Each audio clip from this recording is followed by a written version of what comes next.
Helder, qual é o bizu de ações pagadoras de dividendos em 2026? Eu vou te dar algo muito melhor do que uma lista pronta de empresas. Se você está procurando ações pagadoras de dividendos para 26 e não sabe por onde começar, assista esse vídeo até o final. Olá, sou Helder Queiroz, analista certificado, e hoje vou te mostrar o básico para você escolher boas empresas pagadoras de dividendos por conta própria, entender onde buscar informações confiáveis e, principalmente, separar a empresa que realmente gera caixa de empresa que só está maquiando resultados. A ideia é que você pare de depender de opinião dos outros, faça sua própria pesquisa e comece a tomar decisões com base em dados. Mas antes, comente aqui quais são as suas ações que fazem o teu olho brilhar recebendo dividendos. Quando alguém me pergunta quais as melhores ações pagadoras de dividendos para 2026, eu penso, essa pergunta está incompleta. Ela parte da premissa perigosa que dividendo é promessa garantida. E dividendo não é promessa. Dividendo é consequência. Consequência de caixa recorrente, de gestão competente e de uma empresa que sobrevive, mesmo quando o cenário aperta. Vou fazer uma analogia simples para você entender. Quando você compra um imóvel, ele gera retorno para você de duas formas: pela valorização do patrimônio e pela renda mensal do aluguel. Com ações é igual. A empresa tem capital que se valoriza com o crescimento do negócio e também pode distribuir parte do lucro como dividendo. Existem duas maneiras de ganhar com ações: recebendo dividendos ou com a valorização do preço, o ganho de capital. A Amazon e o Google praticamente não pagam dividendos porque reinvestem tudo no crescimento. Mesmo assim, investidores adoram essas ações pelo retorno via valorização e não pela renda periódica paga com dividendos. No Brasil, a lei das SA determina que toda empresa listada deve definir no estatuto um dividendo obrigatório, que normalmente é de 25% do lucro líquido ajustado. Mas atenção, a lei não obriga a empresa a ter lucro e nem impede retenção em determinadas situações. A existência de dividendo obrigatório não garante dividendos, apenas define a regra de distribuição se houver lucro e condições financeiras adequadas. Quem compra a ação achando que a lei assegura renda está confundindo proteção jurídica com geração real de caixa. E antes de falar de empresa específica, vamos colocar o pé no chão e olhar o cenário real do Brasil para 2026. Hoje o mercado trabalha com expectativa de queda da Selic ao longo do ano. O Boletim Focus projeta que o Copom deve iniciar os cortes em março, levando a Selic de 15% para 12% após 6 cortes de meio ponto. Mas atenção, expectativa não é garantia. Esse ano é um ano eleitoral e a queda de juros não é botão mágico onde a gente aperta e os juros baixam. O que ela faz é reduzir a atratividade da geração fixa e empurrar o investidor para a renda variável. E aqui que mora o perigo. Quando os juros caem, o investidor sem método corre para qualquer ação que pague dividendos altos, sem questionar de onde é que esse dinheiro vem. E o erro número 1 é olhar só para o dividend yield passado. Mas lembre dessa frase que ela vai te proteger muito. Retornos passados não garantem retornos futuros. Dividend yield alto pode significar 3 coisas: uma empresa excelente, sólida, gerando caixa de verdade, uma empresa madura, estável, que sustenta bem o pagamento, ou então uma empresa queimando caixa, tentando agradar o acionista antes de aparecer aquele esqueleto no armário. Mas isso o guru da listinha de 10 ações que vão bombar em 2026 não te conta. Você só descobre olhando os números certos nos lugares certos. Outro ponto que tem que estar bem no seu radar é que existe uma corrida artificial por dividendos no Brasil.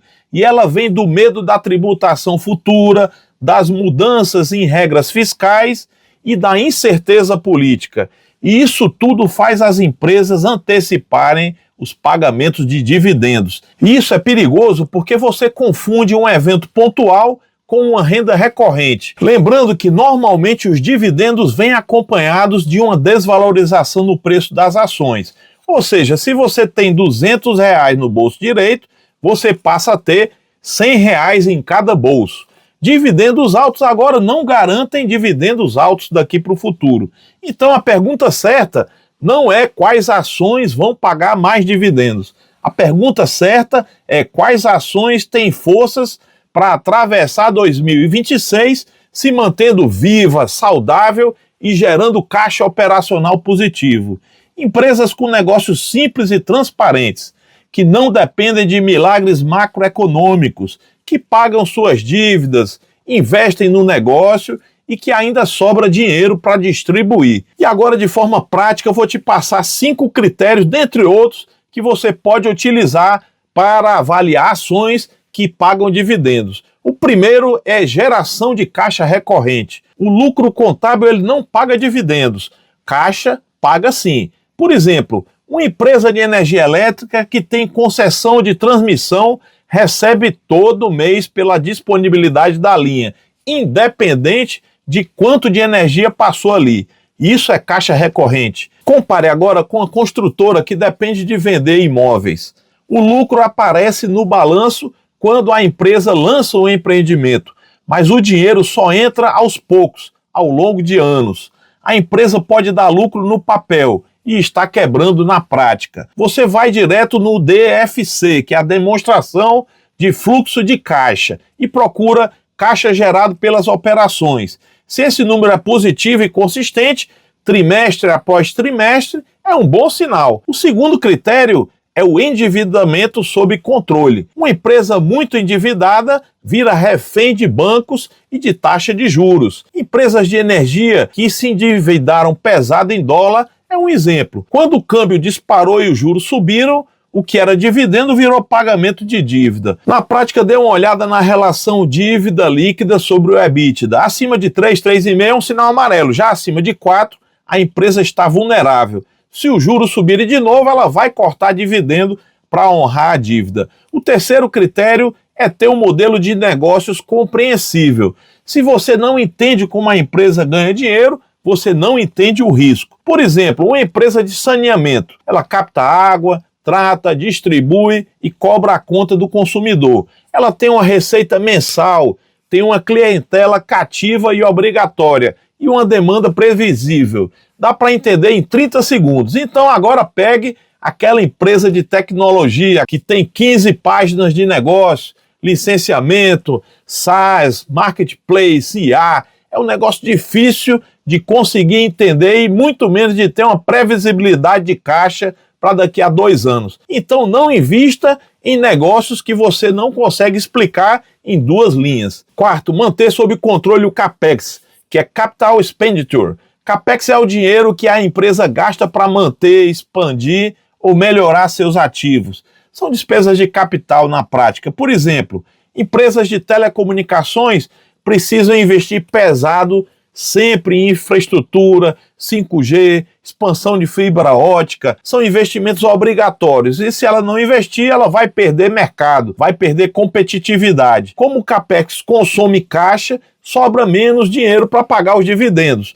É fácil de entender. Já um banco consolidado, ele não precisa estar construindo agências todo mês. Ele tem investimentos controlados, mas previsíveis, e com isso sobra mais caixa. Então, se o CAPEX é muito maior que a depreciação ano após ano, a empresa está se expandindo agressivamente.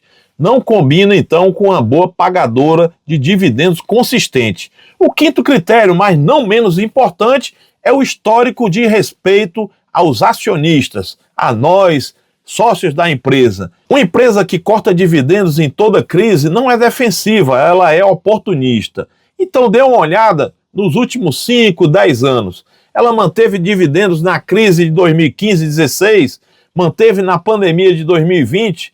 Tem empresa de energia que atravessou crises hídricas, fiscais e a pandemia se mantendo, pagando dividendos ali.